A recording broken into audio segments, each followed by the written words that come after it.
Hello again. Okay, here in this video, I want you to think about a few things. I'm going to show you here first. First off, I want to talk about a firefighter. We have a firefighter here in the United States of America. That's right. You know, the land of Nazi Germany. I know you people don't want to think so. But here's a good example for you, okay? This is a firefighter in his very own country, with a sticker of his very own flag of his very own country on his locker. And he gets suspended 2 weeks from his job without pay for not removing the flag of his own country from his own locker. He has a sticker of the United States flag on his locker, and he gets suspended without pay for not removing it. Because, see, they want him to fly the flag of Nazi Germany. They want him to fly the flag of China. They want him to fly the flag of anything but America, because America's on its way down. And your ignorance is what is allowing in your own country to fall out from underneath you, because you are that ignorant. It's like the people who came in and slammed me when I put up that report showing you about that treaty that's going to be signed in December. And then the guy left a comment laughing his butt off, saying how he's going to laugh so hard when December comes and goes. But in 6 months from December, when he realizes that the military is stripping his guns from him and he has no right, and he'll be put in prison if he opens his mouth and speaks anything because he has no freedom of speech, he won't be laughing then, will he? When his dollar falls, he won't be laughing then. And then when we remind him of that piece of paper, that treaty that was signed in December, is the reason this stuff is happening 6 months or a year later, then he won't be laughing then neither. We'll be the ones laughing in his face about how he laughed at the loss of his freedom. How he laughed at the loss of his country. When the loss of his country was signed, he laughed. He thought it was funny. He thought it was a joke. Then when his dollar collapsed, and he found out it was all real, he whined and he bitched and he moaned and he screamed and he bellered like the little fucking 2-year-old he is. But the whole time when it was happening, he laughed like the dumbass he is. Because, see, that's the ignorance of the people in this country. And I hate to say it, it is. It's pure, straight up ignorance. Okay? That's why you have a firefighter. Oh, that's right. You have a firefighter who got suspended without pay from his job for not removing an American flag sticker from his locker, which I'm going to show you here in this video. Then we have one more story.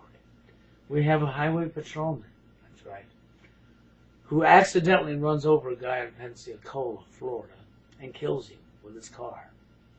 I don't know how you accidentally run somebody over with your car when you're supposed to have control of your car, but you might want to ask the highway trooper that, okay?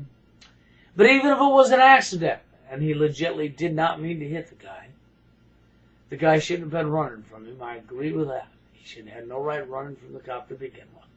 So I agree with that, and it was the guy's own ignorance, once again, that led to his own death, and the cop accidentally hit him, okay? Well, so the cop accidentally hit him. That's not the point. The point is there was witnesses on the street that seen it that flipped up their phones and started recording. And the police, the highway patrol and cops, had fits and threatened to take the phones away from people. So they can sit there with cameras in their cars filming you, but you can't film them. The fucking highway patrol, the cops, and the city councils can put cameras on telephone poles and everything else and film you. And then have the audacity to tell you you can't film them. Then you're going to say you live in a land of free? Where? Have you opened your fucking eyes? You're losing your freedom, idiots. Because you won't do anything about it. You like the idea of being a fucking cockroach, a slave, don't you? You like the idea of being on your knees and taking a big 6-foot thing up your ass, don't you? Because that's what it comes down to.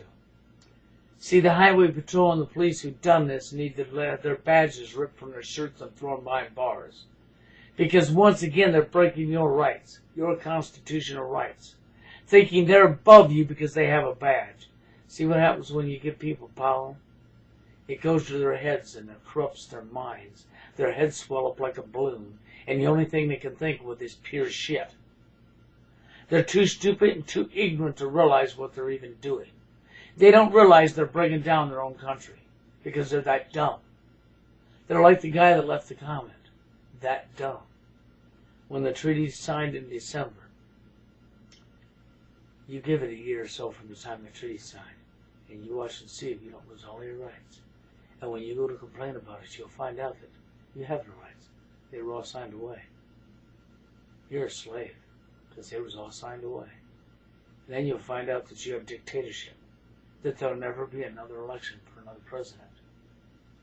And then you'll say, how did this happen? And it'll go back to December when the paper was signed and you fools was laughing. That's right. Then you'll realize how ignorant you really was, won't you? Because your dollar's getting ready to crash and fall and burn around from underneath you, and you're just too stupid to see it, ain't you? Sad. Sad. Watch this clip of what happened with the highway patrol. And here's the picture of the firefighters, the locker with his flag, and the link to the stories and the more. To the next video. You'll have a good one.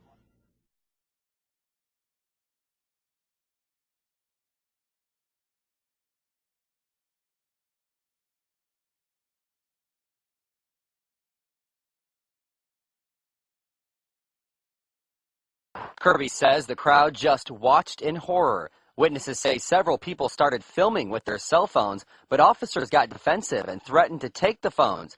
The FDLE is reviewing all statements and video from Saturday morning. Kirby says the crowd just watched in horror. Witnesses say several people started filming with their cell phones, but officers got defensive and threatened to take the phones. The FDLE is reviewing all statements and video from Saturday morning. A Pensacola police officer is on paid administrative leave after he hit and killed a man he was chasing. According to police reports, Officer Gerald Ard was patrolling Cervantes Street early Saturday morning when he saw a suspicious man on a bike at a construction site. He told him to stop, but he says the man took off. Police say during that pursuit, the man fell off his bike and into the path of Ard's cruiser in a parking lot off R Street. Channel 3's Jake Peterson is following this story, and he joins us now with the latest. Jake, first of all, who is investigating this incident? Well, Sue, that is standard procedure whenever a suspect dies. Now, we are here at the bank parking lot where this all went down. Take a look. Some of the markings where this happened are still on the ground. But perhaps most important for investigators is the eyewitness testimony of people who saw it all go down across the street. This cell phone video shows the crowd standing outside Sluggo's restaurant the morning of the incident. It was pretty horrific. I would never want to see it again. Sharon Kirby was at Sluggo's chatting with friends when she saw a man on a bike. And the guy was going pretty fast as he could on his bike. She says Officer R tried shooting a taser from his car, but he missed. Then the biker went into the parking lot of a vacant bank. The guy on the bike swerved into the bank parking lot that was right there, kind of jumped off his bike or half stumbled. He took about 2 steps, and the cop car was so close to him that I guess it sort of nudged him, and then he fell down completely, and the car just completely ran over him and then hit the curb. Kirby says the crowd just watched in horror. Witnesses say several people started filming with their cell phones, but officers got defensive and threatened to take the phones. The FDLE is reviewing all statements and video from Saturday morning. I think he made some really poor judgments, and it turned out for the worst, you know.